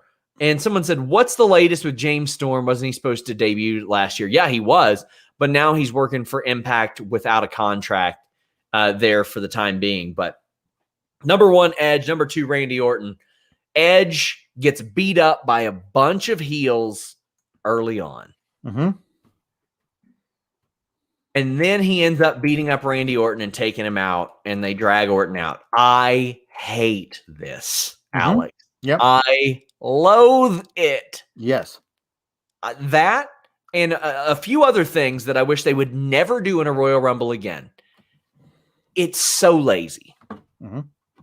It's so lazy. Nikita Krylov fan, something or nothing that only 2 of the men in the Rumble were under the age of 30. Oh my gosh. I didn't even think about that. Yeah. But there were some fun spots in this Rumble. Carlito shows up and Jack. Yeah, he looks better than he ever did when he was wrestling there. And people are like, oh, backstage role. And I'm like, nah, he's probably going to end up with an MVP gig pretty soon. Yeah. Probably going to be wrestling a lot soon. Yeah. But, I mean, he's one of those guys that they had to call because who else they got to call from that era? Not many. Not many. You're right also in the Orton thing. The Orton milking it as they're carrying him out. And convenient how the only people who forget that Orton is still technically legal in the Rumble are the announcers who never, like, when get down to like, oh, he's done it. We had no idea that he was still eligible. Like, come on, guys. Like, yeah, you're insulting all of our intelligence. We know when you do a spot like that where a guy gets injured and taken backstage that he's definitely coming back. We all know that. Like, it's you're spoiling your own match. Insult to our intelligence is what it is. Yep. The Damian Priest booking was not an insult to my intelligence. They made him look like $1 million. Hannah M says he was the only NXT guy in the Rumble. They said several times. He was called up recently, but I hadn't even realized that until after the show that there weren't any. Nope. But Benny Boy says Rhea and Priest main roster now. Is Christian back? We'll get to the Christian things later. And if you ask Alex how was the SmackDown main event, subscribe to FightfulSelect.com and you'll find out. He does sour graps over there for Raw and SmackDown. Priest's main roster, don't know about Rhea. They need her on Raw. They need Rhea Ripley on Raw ASAP. Yeah, well, they do. If they're going to call her up and shelve her for 6 months, like Bianca Belair, then no, they don't. Like, yes. Wherever she's going to be, he's got to be on my TV screen because I love watching her. Dustin Pallon says, can't wait for Damian Priest to be a huge star on the main roster or brought up with no story and kept off TV, preferably the first one. He's already number 2. They already did it. And they're like, we'll get our money out of him. Yeah. He was awesome. He threw out several people. Quite a rib that right before Elias came out, or right before Priest came out, Elias did his sit-out choke slam. Mm-hmm. And I'm like, come on. Yeah. Come on. But Carlito gets eliminated. This was just a really good performance from Damian Priest. Miz smashes Bad Bunny's laptop, and Bad Bunny distracts them, and Priest eliminates them. And then I guess you could say Bad Bunny has some hops, Alex. He jumped onto them. It's going to get some spots on TV. Yep. You know. Yeah. Patrick Shetty says, great overall, but the women's rumble is probably better for the men's than me. What matches do we see spinning off the pay-per-view? I see Damian Priest and Bad Bunny hot tubbing tonight, my man. They should definitely capitalize on the Damian Priest thing. Like, he just had this, he looked great in the Rumble, and he helped Bad Bunny to get one over on the dastardly heels that we hate. There's something there. Now that he's been on the Rumble, don't do nothing with him until May or whenever you're going to actually use him. Like, actually do something, capitalize on the thing that he built. Kevin Seat says NXT is the third brand, but no NXT guys in the Rumble. But Kane was. Yes, Kane popped up. Kane tying Edge's mark of being in the Royal Rumble in the 90s, 2000s, 10s, and 20s. The only other two people to be in 4 decades of Rumbles, Jim Duggan and Shawn Michaels. And so that wasn't really the story. Damian Priest eliminated him. Cool. Yeah. But based on us seeing Christian pop up, I ain't ruling out Shawn Michaels hitting 5 decades. So we said there ain't that many people that they can bring back. There's not that many. Well, yeah, Christian was there. Holy crap. He looked great. And we got 1 million super chats about him. Your thoughts when Christian showed up? Well, when he showed up, I was like, oh, he's just here to like rescue Edge and then like eliminate himself or something. Like he's not actually going to take a bump, right? Yes. Like that was my thing. I was like, oh, this is fun. It's like there's the moment where Edge looks up after having just the snot beaten out of him for 50 minutes or however long it was. And he sees Christian coming down the ramp and it's like a mirage. Like that was a wonderful moment. And I did not think that Christian was actually going to get in there and be a legitimate competitor in the match. And it's so cool to see him back, like Edge and Christian together again. Are you kidding me? That's an amazing moment. That's so cool. Unreal. Brady Thompson said the emotion on Edge's face when Christian came out got me. Can't wait to see the documentary on this, Alex. Yeah. Sparrow says Edge and Christian together was amazing. Bryant, he says he genuinely cried real tears when they hugged. Ken said I wasn't watching wrestling when Edge and Christian were a thing, and I still almost cried, and that's why I love wrestling.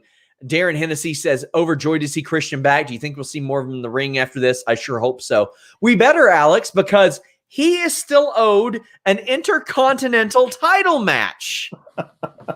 Something I would constantly bring up back in the day. His last match was in 2014, and he earned an Intercontinental title match by beating Del Rio, Ziggler, and Sheamus, and he never got that match. And here's the thing. He earned it. I think he was supposed to get it at WrestleMania even. Wow. Now, I'm not asking him to face Big E. I don't know if I want him facing Big E, although that would be a lot of fun. I got to see them face New Day at some point, though. Edge and Christian. And that's what Ultra Real asked. Edge and Christian versus New Day at Mania? Probably not, because Edge is doing something else. But they gotta at some point. And please, for the love of God, if Edge and Christian's old, decrepit asses are the catalyst to them being like, we should book the tag team really great, then do it. Because you know what? These guys don't have to take as many bumps in their older age. Yep. Please give me more of this. I've missed Christian so much. And here's the thing. When Daniel Bryan came back, you knew it was a possibility. Yeah. And then it happened. Yeah. Man. And to be honest with you, when I see this, I'm like, wonder when we're going to see Corey Graves pop up in Royal Rumble at this point. Jesus, man. Yeah. It seems like nobody's off the table right now. Yeah, it does. I mean, that's certainly true. And you talk about like, tag teams that they could face, and they could make a heel tag team. Like, here's the thing: we talk about this every week that they're on NXT, but the Grizzled Young Veterans, like nobody knows who the hell they are.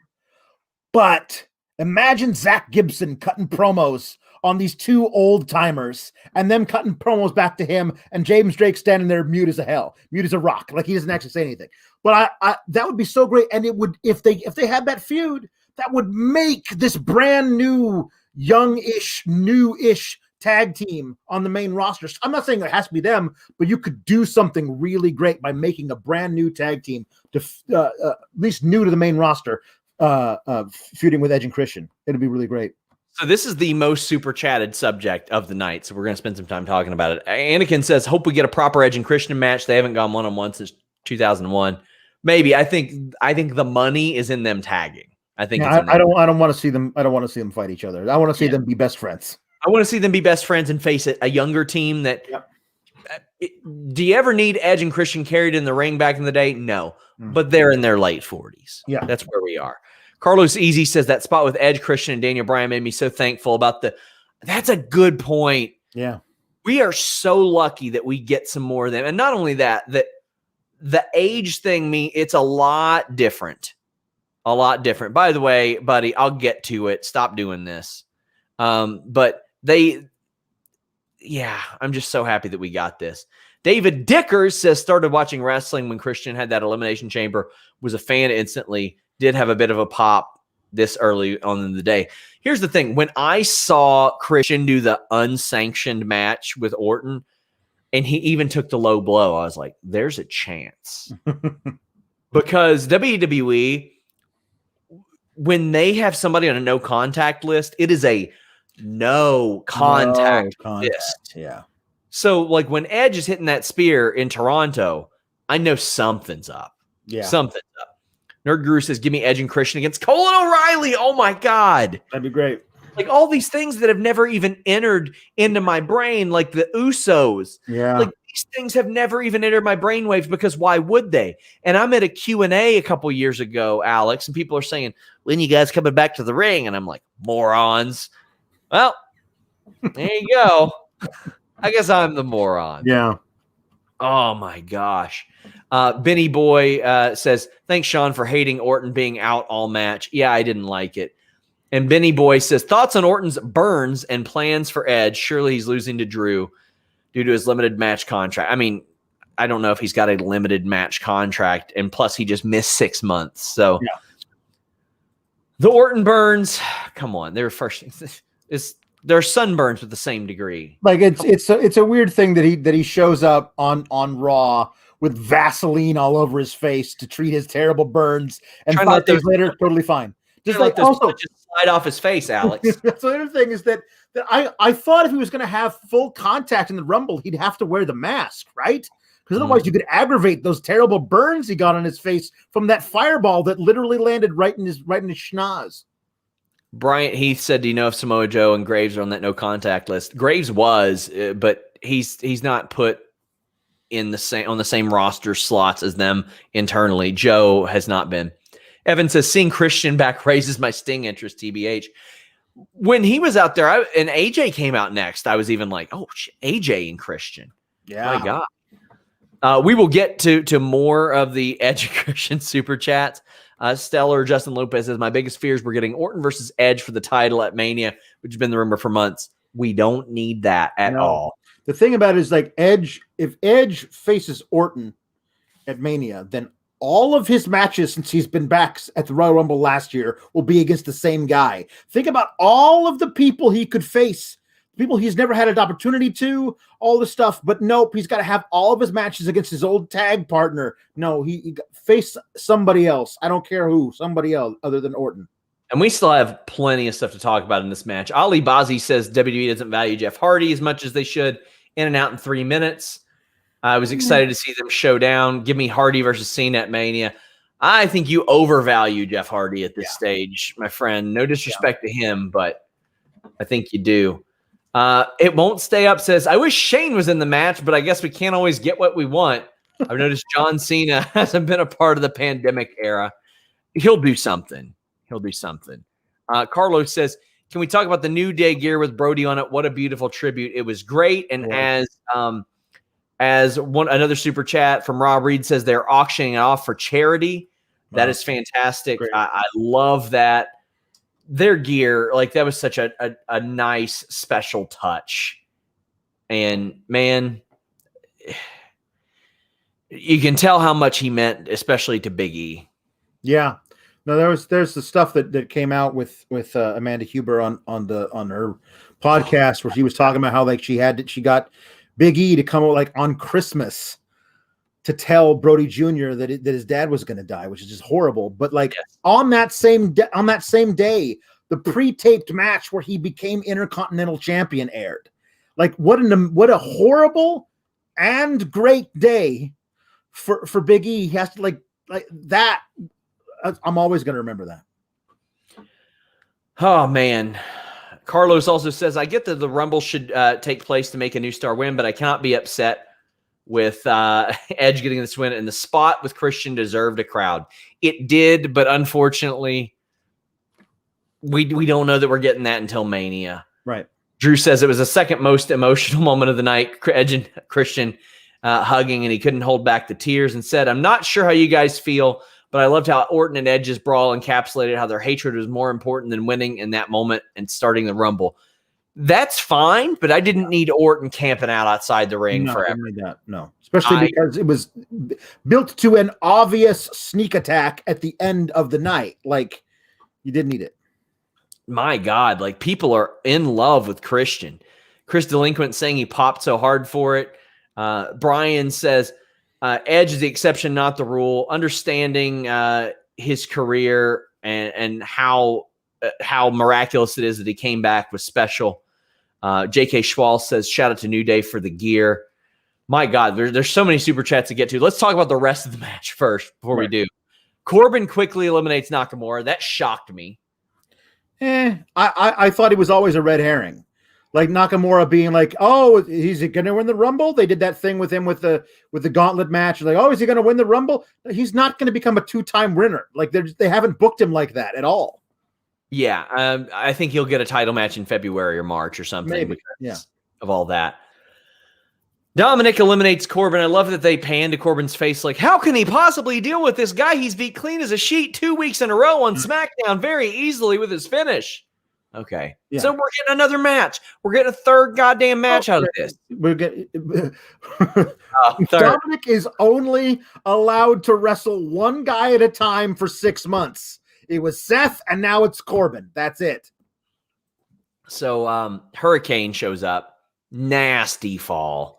Yeah. Lashley is heaving people out. Yes. Hurricane does the choke slam one, or tries to do the choke slam when Big E and Lashley. A lot of people were like, oh, waste of a spot. And I'm like, nah, not really. They're getting eliminated. What we needed Slapjack in there. Nah, we're good. No, there's other things they could have done. We could have used some more NXT guys, possibly. Sure. But like that's whatever. They also, one thing that I recognized was they did the Kane and Daniel Bryan reunite, like let's have a big hug thing in the same match. They did Edge and Christian reunite and let's have a big hug.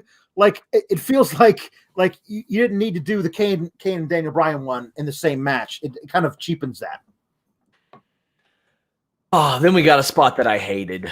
Omos pulls Big E over the top rope, and he caught Ray and did the same thing. If he could do this, why wouldn't Ali just have all of his buddies come out? Well, not only that. If Omos can do that, why isn't he eliminating anybody who winds up on the apron? Just walk over to where they're on the apron, pluck them off the apron, and throw them on the ground. Like you've opened a Pandora's box. Once he does that to one person, he has to do it to everybody. Or what's he doing out there? It's so cheap. And the other thing that I hate about it is that there's no indication we're getting an Omos match versus anybody. And the person who deserves one is Big E, but Big E's on a different brand. So they just eliminated Big E for no reason. One thing I did love was the Big E and Bobby Lashley stuff. Yes. We never got a chance to see them. That was our Survivor Series match we should have had. You should have put the title on Big E before Survivor Series and gotten E versus Lashley at Survivor Series. That would have been great. Evan Wright says, Omos eliminating people made me think of Sean. I hated it, man. I hate these lazy shortcuts. Dante says the camera cuts were terrible. They didn't cut the camera one time they needed to and missed a choke slam. They miss a lot of stuff. They miss a whole lot of stuff. Well, there was an incredible mini match between Riddle and Daniel Bryan. Wow. They were beating the living shit out of each other. Mm-hmm. Brutal. But the way that they had Riddle get eliminated, by the way, Braun comes out and Cesaro lifted him up. Very impressive. But the way they had Riddle eliminated was one of the dumbest goddamn things I've ever seen. He jumped over the top rope and got stomped. Yep. What? Yeah. Like the other thing we missed, Seth Rollins at 29. Oh, we're still there. We're still getting there. Yeah. Well, but that's the guy who stomps it. Seth Rollins at 29, Braun at 30. Braun came back on Friday. They gave away his surprise return. They could have had him at 29 and Seth at 30, who would have been a surprise, but they did it the other way around for no reason. Like, it doesn't make any sense. So dumb. It was so dumb. They shot themselves in the foot so many times that it was ridiculous. It was, oh my God, a stupid spot. Daniel Bryan got stomped and eliminated, and we got a bunch of super chats about that. Nerd Guru says, unpopular, but I want to burn it down, Seth back. Ain't nobody wanting to burn it down, Seth back. That was miserable. Yeah. But Nerd Guru says, this was technically Bryan's first Rumble since his return because I don't count the greatest Royal Rumble. But, buddy, I bet he does. Yeah. He spent 75 minutes in that sumbitch. I bet you he counts it. Yeah. And Bryant says, Sean, I was watching the Wrestle Talk stream and saw your reaction to Bryan's elimination. Did you think he was winning? I did. I thought they were going to go Bryan, Roman at Mania. He was going like Shawn Michaels 96-ish with how much he wanted to win the Rumble. Seemed like he was the only guy on the roster saying he wanted to win the match. On Sour Craps, I mentioned that they had Bryan say, the one thing I've never done is win a Royal Rumble match about 75 times in the last 3 weeks, which means either he's definitely winning, 25% chance, or ain't no way in hell he's winning, and he's going to lose just to piss you off, which is 75% chance of that happening. That's the only way. Whenever they point to something like that, like, hey, Daniel Bryan is saying he really wants to win a Royal Rumble, there's a very good chance they're pointing to it to disappoint you. Please leave a thumbs up, guys. We've got a bunch of super chats to get in. Kieran George says, Riddle making the final 5 in the Rumble was really cool to see, hoping he would win. Give me Riddle versus Rollins and Riddle versus Bryan. A lot of people were surprised about Riddle and Rollins interacting, but FightfulSelect.com recently reported they buried the hatchet. They're willing to work together. They're good to go. Outside of them making Riddle look like an absolute moron in the ring, and I mean within the context of the ropes, they made him look very, very strong and booked him like to go head to head. But I feel like there's a lot of people in that roster that are like, well, shit, I really do want to mix it up with him because of the way that his work goes. Yeah. But Daniel Bryan got eliminated. And yes, I was very shocked about that. Zach Connor says, as soon as he got eliminated, I genuinely didn't know who was going to win. I thought Seth was going to win and face Roman at Mania. That would have been a WrestleMania quality match. Right. And he still can. Right. They still could. They're going to have to do some rehab to Seth to get him to a point where he can face this Roman Reigns, because the Messiah thing is dead. It's dead. It doesn't work anymore. And we've seen what they've tried with babyface Seth. That doesn't work. So they could figure out a way to make him something else. I also am very intrigued to see what Seth does on a show where the absolute king of the heel is Roman. Like, he can't play top heel. He can't be even the guy who says, I am the top heel when we know he's not. He can't play that on a show with Roman. That's going to be an interesting way they're going to build from here. Well, Seth eliminates Braun. Well, actually, Edge and Christian eliminated Braun, and then Seth eliminates Christian at the same time. Right. So I don't think Riddle was in the final 5. Edge, Christian, Braun, Seth, Orton. So he wasn't. Sorry to ruin your super chat, buddy. Rollins gets tossed, and then Orton pops up, and I'm like, ugh.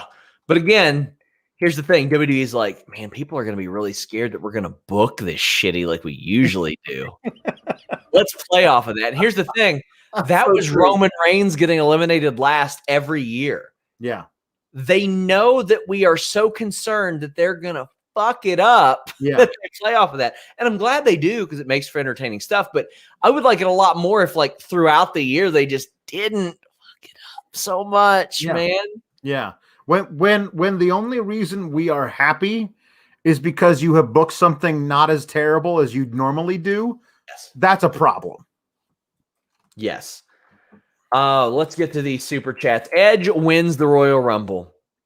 Dante says, thank you for reminding me Seth and Braun were a tag team once. They faced off at the end, and I did like that. Yeah. And Rollins giving Braun a bit of a pep talk, but SmackDown's getting Seth Rollins. That's a nice thing to have infused. Unfortunately, it looks like they're also getting back Dominic and Baron Corbin for whatever, so that's going to take up some time every week. But Benny Boy says, any updates on Edge's match contract? Nope. We put him on the contract update if we have. Murphy and Aaliyah, they have been sidelined. Emma says, when Seth came out, our TV almost fell over. So happy. He's a big one to get back. It's a good thing they have him. Yeah, you say nobody wants Burn It Down Seth back. There are people that do. I am concerned for them because they make bad choices. But there are people that do want him back, and there are moments where they brought back Seth that he could have been brought back and immediately rehabilitated as a babyface. When he came back and pedigreed Roman after he had the knee injury, and they insisted on keeping him heel when we all wanted to root for him coming back.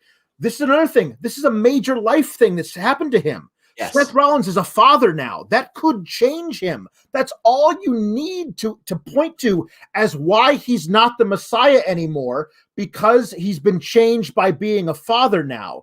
Insisting on keeping him as the Messiah is a bad choice.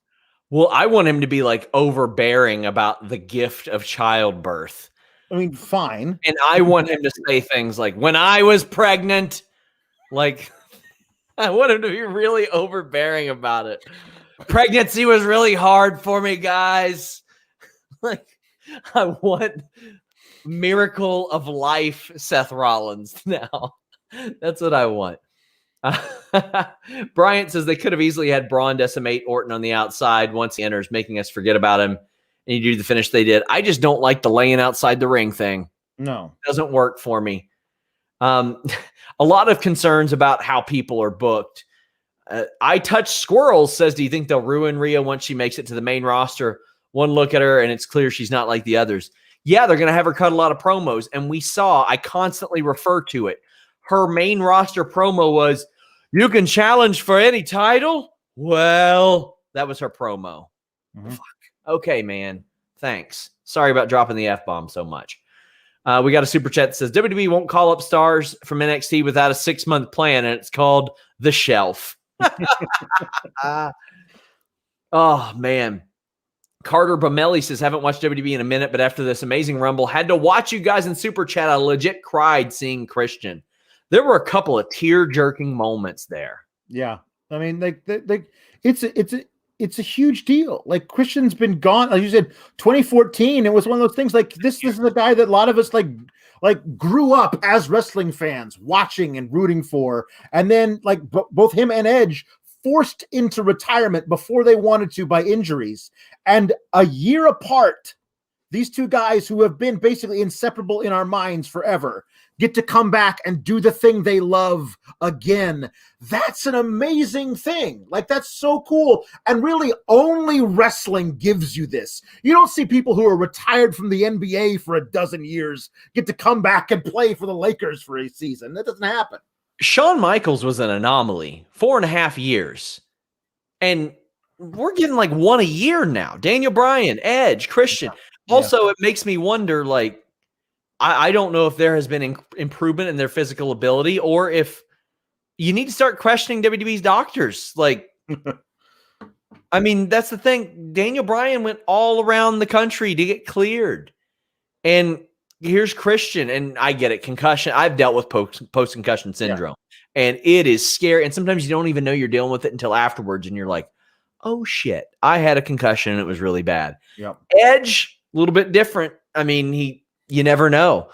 So I get it why when Tyson Kidd is told if you slip and fall wrong, you might be paralyzed. I get why he might not be that keen on doing stuff. But also, I see him doing some training and stuff here and there.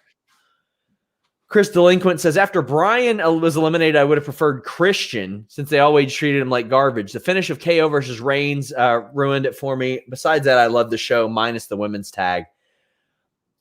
I don't think you could bring back Christian and have him win the Rumble, but I thought what they did was really perfect. But I get why some people are like, man, I don't necessarily want Edge because that means Edge versus Orton. And we do not need Edge versus Orton. No, we don't need that. And the other thing is that there are other things we could do.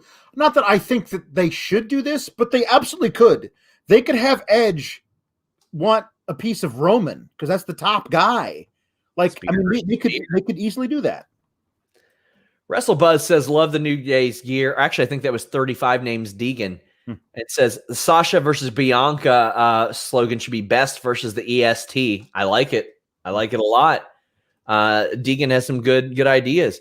Drew says, I'm not the only one who wished to see Edge and Seth go at it, right? Remember, Seth used Edge to get Cena to reinstate the authority. Oh, it'll happen. Oh, yeah.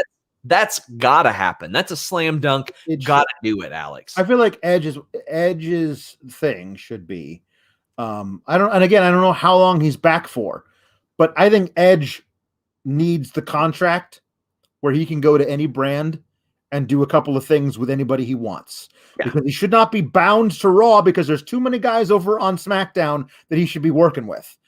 Like Seth, for example, is on SmackDown. So if he's doing stuff with Randy in perpetuity on Raw, like he branch him over to SmackDown for a little while, see what happens. And let me look. Okay, so Edge was not drafted.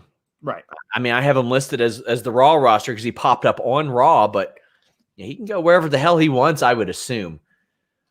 David Dickers says golf carts, everyone for themselves into swings, all the good kind of charisma. Just finished watching, and I think it was enjoyable. Flame Inc. says Edge is the first person to be in the Hall of Fame, then win the Royal Rumble, and he did it at number 1.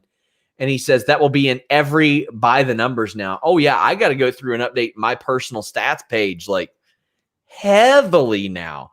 But, I mean, Edge quite literally did nothing for like 35 minutes of this match. No, wonderful. Absolutely. He was just being beat on by random heels for a very long portion of that match. Better to be beat on than beat off. True. Well, sometimes. Yeah. Dante says conflicted. Happy Edge won this, but this could have been the year to build someone new. There's a time to build story for Edge, but I don't see it now.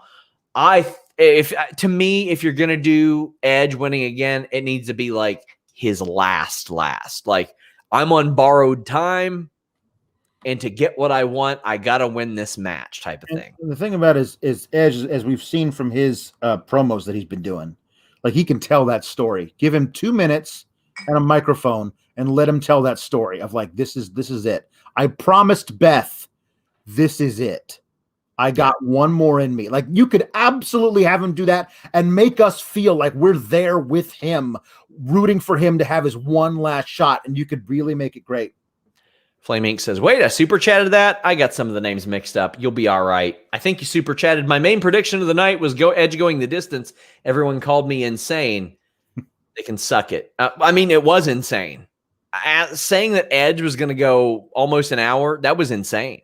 Yeah. No, when they announced, and again, they announced Randy at 1 and Edge at 2 last night on FS1 on Backstage. But tonight, it was Edge at 1 and Randy Orton at 2, which, okay, whatever. But yeah. I said to myself, there are 2 good things about that. 1, it means Randy Orton's probably not winning the Rumble. And 2, that means Edge probably isn't winning the Rumble. So I'm glad that I was wrong and that Edge won. Listen, I would love it if they were building new stars all the time. Yes. But if you look at what they're doing, like they didn't have any new stars in the Rumble this time. Like there weren't people who they were pushing as heavily as they were pushing Bianca on the women's side. Yeah, that was Javier Duncan that sent that super chat. My apologies, buddy. Anakin said, do you actually see Edge winning at Mania? Yeah. Yeah.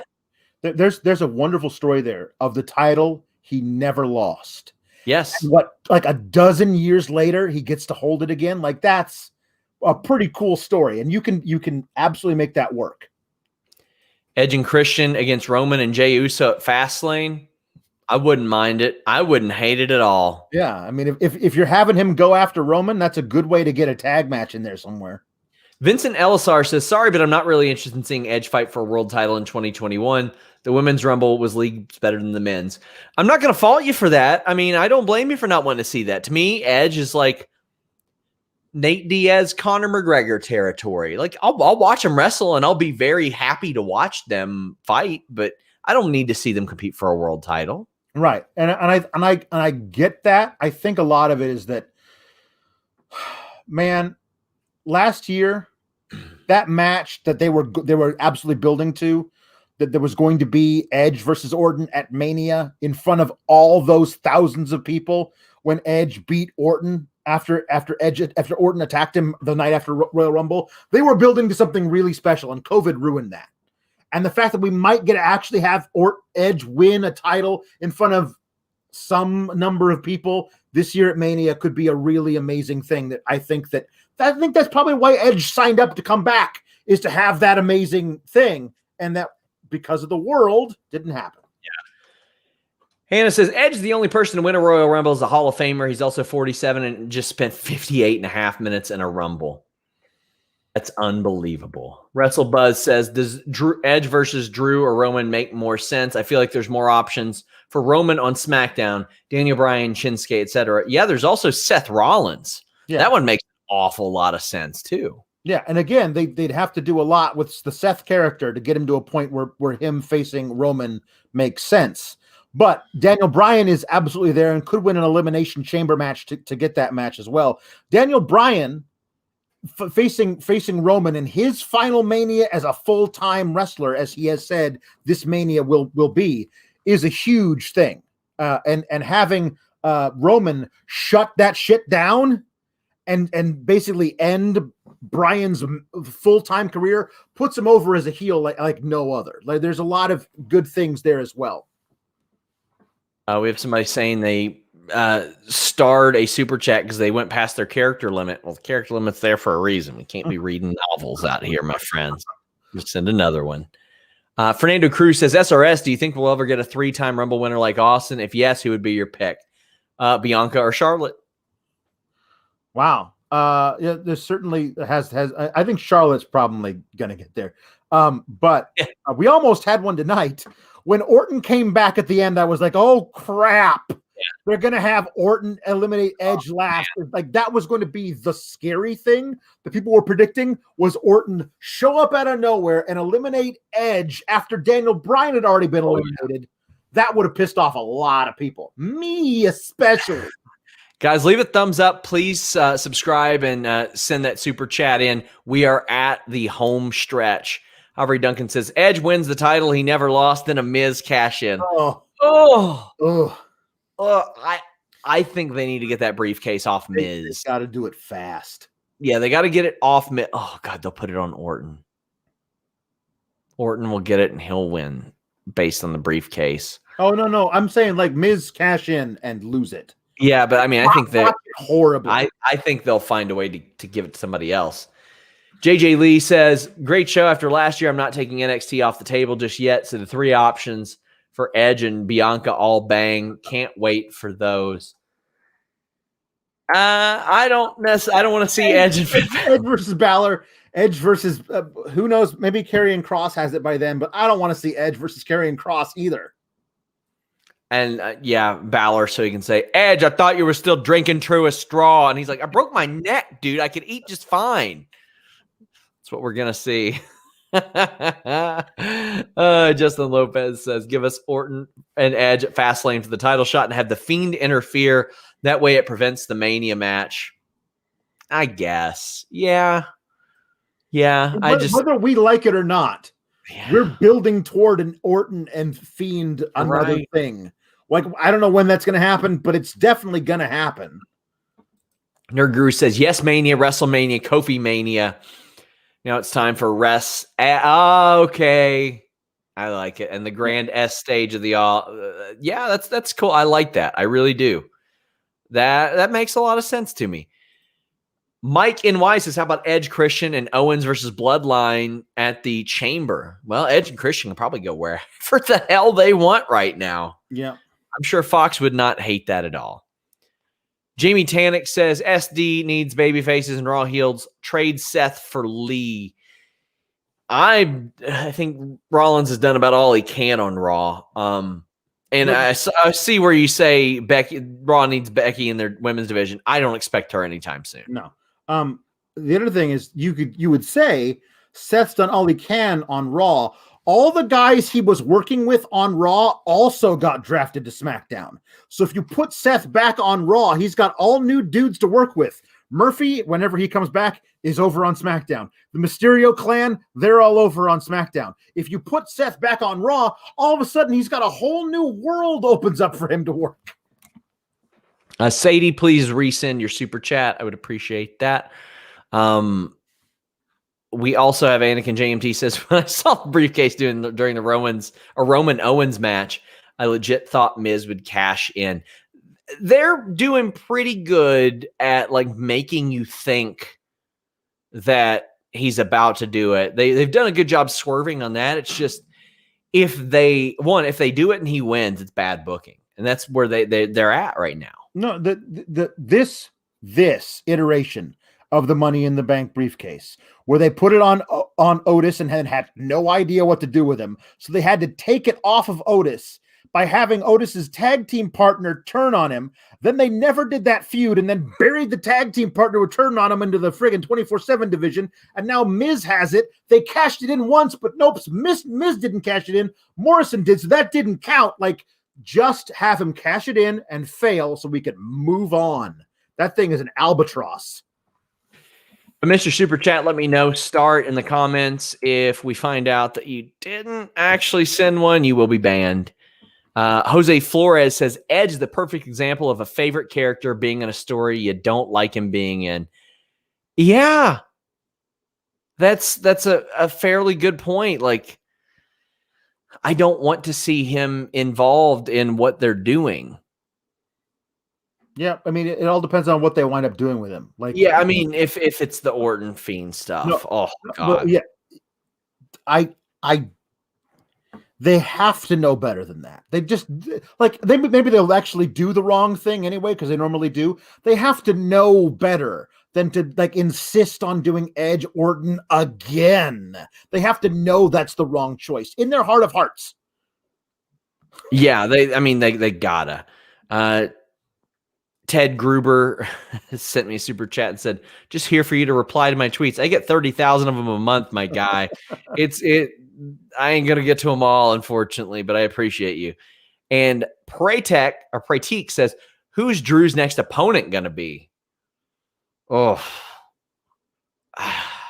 like a title match for like Elimination Chamber and Fastlane. I don't know, because here's why I don't know. Because it doesn't matter, because he's not losing the title unless it's to Orton. If they insist on it being Edge versus Orton at Mania, Drew's just going to coast through whoever his next opponents are going to be anyway. I'm just looking here, and it's like, gosh, probably Sheamus. They'll probably find a way to make it Sheamus. Yeah, they'll figure that out, I guess. Somebody says gender. I mean, if they do like a 5-6 week program, all right, sure. Drew says, I said Monday, Miz and Edge at Mania is still possible. It is still possible. Flame Inc. says, idea for the 24/7 title should be just like the hardcore title. Lose the Horde and just have people do sneak attacks. Did you mention Omos versus Braun at Mania? They ain't doing that at all. No. Either one of them. They have to be creative with that title to make it matter. Yeah. Last super chat of the night, guys. 35 names Deegan says, shit, now I have to remember my super chat. Hashtag FTF. Hey, go buy the shirt at Wrestle Talk. Also, go buy all of our shirts at shop.fightful.com. She says, it was good to see you during the stream tonight. Great, Sean. Bummed that Brian didn't win. We can't fault this nearly 10-10 pre-show or 10-10 show pre-show shit. Yeah, go buy a Sour Grap shirt. But I appreciate all the super chats. I appreciate all the love. I need you guys to leave a thumbs up. I greatly appreciate you guys. And here's the thing. If you all want more questions asked, I see a bunch of you just asking a bunch of questions at the end. Subscribe to FightfulSelect.com. I do a Q&A every single week, but I did miss the super chat. He says it made his childhood did Jonah Jordan. Now everyone should get in us if that's the case. Well, you know what? I don't have an Omos, but I got an Alex Pawlowski, and he does some really good reviews. And he's making double time tonight with how long this review went. He'll be invoicing this for a 2-hour show. We never do 2-hour shows on Fightful. I thought we were going to get this done in an hour and 15. But my God, guys, FightfulSelect.com. We have reported the most exclusive news over there than anyone else. Than anyone else in wrestling of late. What are the plans for Cena at Mania? I do not know. I think it should be Goldberg. I think that's a marquee match. Yeah. Not to shortchange your super chat, but I mean, I think that's the direction. I think that should be a marquee match that they do, and they can put it right smack dab. It can be 5 minutes, but youtube.com/Fightful Scraps. Alex, you were here with me for 2 hours, and I appreciate it, which is another day on the job for you. I do 2 of those a week, man. It's nothing. Skin up my nose. I do reviews of Raw and SmackDown. This Peacock deal has broken my brain. So I don't know if I'm going to keep doing the Joker gimmick that somebody gave me, but it's been fun. You can follow me on the Twitter at Alex Sourgraps, and on Fightful Select on Tuesdays and Saturdays. You get my shtick. Support our sponsors, guys. drinkhydrant.com/Fightful. And make sure you check that out. But FightfulSelect.com, that's our lifeblood. That's what we're here for. That's what keeps us alive. Leave us a thumbs up. Check out all of our great stuff. I interviewed Effie and Ricky Shane Page last week. Got more coming up. Until next time, guys, we're out.